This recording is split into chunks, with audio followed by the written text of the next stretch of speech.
I've had this experience dozens of times now where I have a little notion of an idea for a game, a little seedling of something that could become something. It's pretty vague, it's pretty small, but I am like really excited about it. This is how pretty much all of my ideas start. And there's two different voices in my head. So one of them says that basically this is the best idea I've ever had, and that it's going to be awesome, and that I'm going to finish it, and it's going to be the best thing I've ever made.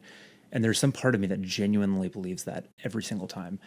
And there's the much more kind of like sober, rational part of me that knows this is almost certainly not going to go to the finish line, or maybe it's not that great of an idea, or maybe I just don't have the capacity to finish it. But statistically, it's like it's probably not going to make it to the finish line. Like a lot of these ideas will start as just pages and pages of notes on a notepad. The ones that I'm really excited about, I'll actually be, start making cards that are handwritten just so I can kind of prototype it to see what it feels like, even just with myself pre-play testing. Some of them turn into things that I actually play test. Some of them get far enough along that this is the bigger board game we're working on. It has real components that we printed out, and it's something we play test not just a few times, but dozens or hundreds of times. And, obviously at the very, very bottom of this funnel is something that actually gets a barcode on it and comes out for real. And the sort of sober, rational part of my brain is like that voice is basically saying like, look at how precipitous each step, each sort of like step off of this funnel is. The number of games that I've written pages of notes about is like dozens and dozens. The ones that I've truly prototyped is probably like 15. The ones that like made it through a bunch of play tests is like 5. And the ones that are on a shelf for real in terms of physical games is 1. In terms of digital games is a handful more. But the reality is, it is probably not the best idea I've ever had, and it's probably not going to happen.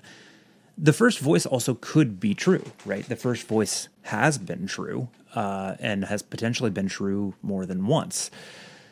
And so I don't exactly know which of the two voices is correct on any given circumstance, on any given game that I work on, but I do know which of those two voices is more useful to me. And so when I get excited and it's time for me to sit down and prototype, which takes a lot of creative energy, it's actually quite draining to really think through something that's brand new for the first time. And it takes energy to sit down and prototype and think through all these hard questions. If I'm going to have the energy to do that, I kind of need to turn up the volume on the first voice and turn down the volume on the second voice. And I've come to believe that that's actually sort of a skill more than anything. I used to have this kind of passive approach of like, oh, I'll just follow my gut. Like if it's good, it's good. If it's not good, it's not good.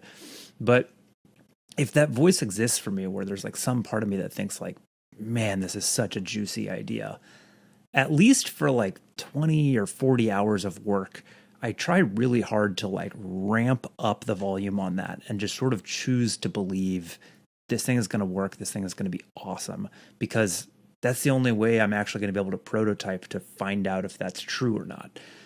So I actually think that that's a bit of a skill, and it relates actually to, this is maybe a slightly different concept, but it seems really related to me too. I think there's a different kind of suspension of disbelief here. That's what I'm kind of talking about here, is like suspension of disbelief, suspension of that voice that says this isn't going to work, which is likely true, but not useful. And I like to think of this in another way as well, which is that when I come up with one of these ideas, when one of these ideas sort of like hits me, oftentimes I'm just like walking around and, experiencing real life. Sometimes it's just like out on a walk with my dog or whatever. The idea comes to me in this incredibly blurry shape.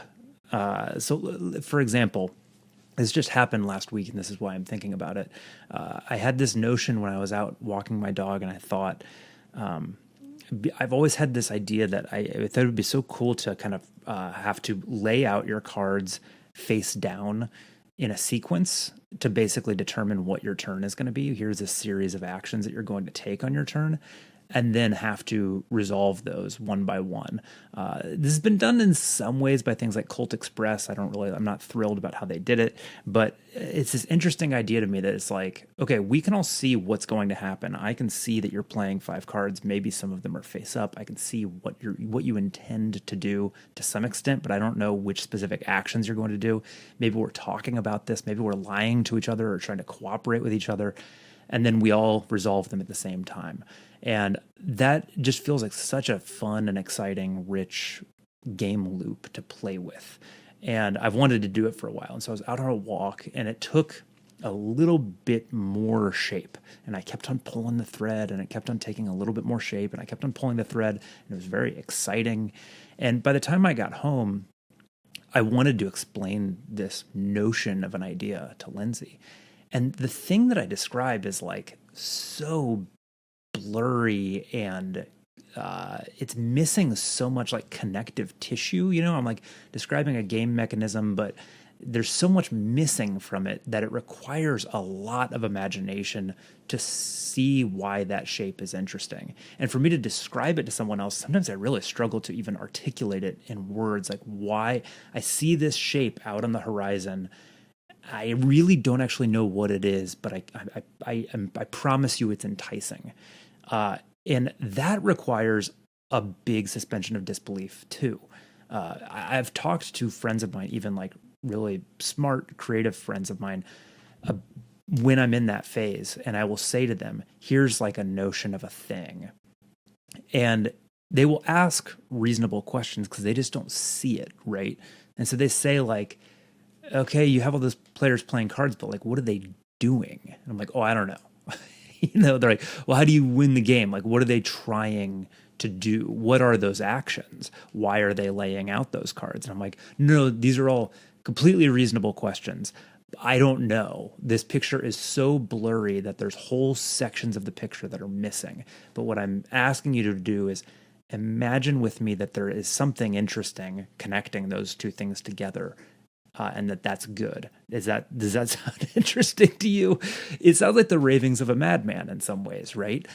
This is how Colossi started, was that I initially had this thought, which was, I wrote about this in the rule book of the game, how this idea came about, but I basically said, wouldn't it be cool if there were 3 different locations and you didn't know which one was going to resolve first? And so you had to prepare a hand on each of those 3 locations so you could be prepared for all contingencies. And in my mind, that is just like such an interesting hook. I'm so locked in on that. But I would share that with some friends and they'd go, oh yeah, that is really interesting, because they were doing the suspension of disbelief thing. But I was just explaining it to other friends and they'd say like, what are you talking about? Like, why am I preparing cards anywhere? Cards to do what? What are these locations? Why are we there? How do you win? I'm like, all reasonable questions. But in order to get through the beginning of the design process, we just have to hand wave about it and say, we're going to figure that out later. If this project comes to fruition, we will have to answer all those questions, rest assured. But for the time being, a little suspension of disbelief is going to get us a long way. And I've actually come to believe that that's a skill, and it's a skill worth practicing. Maybe turning the volume down a little bit on the rational part of your brain and turning up the volume on the imaginative part of your brain that's willing to believe things that probably aren't true.